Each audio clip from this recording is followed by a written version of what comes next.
Let Revi Ewer 2024, Filipino Part 7.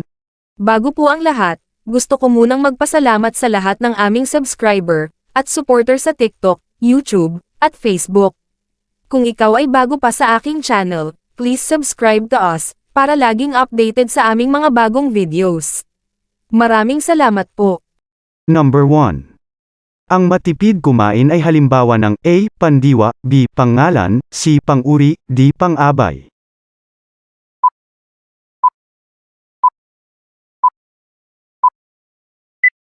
Answer is D. Pang-abay.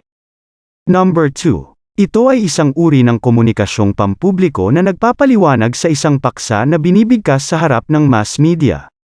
A. Tula, B. Balita, C. Talumpati, D. Sabayang pagbigkas.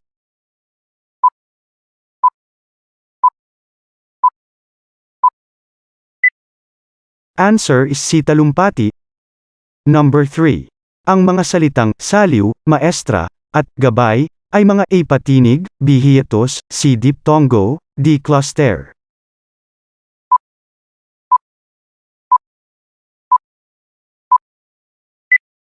Answer is B. Hiatus. Number 4. Ang masining na paraan ng pagpapahayag ay tinatawag rin na A. Retorika, B. Tayutay, C. Sanaysay, D. Talumpati.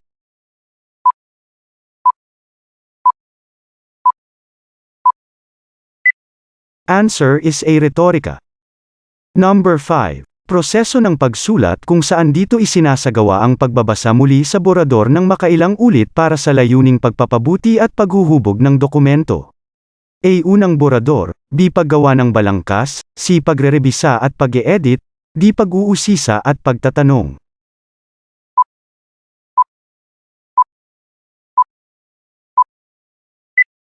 Answer is C. Pagrerebisa at pag-e-edit. Don't forget to like or heart, and subscribe to us. Thank you so much.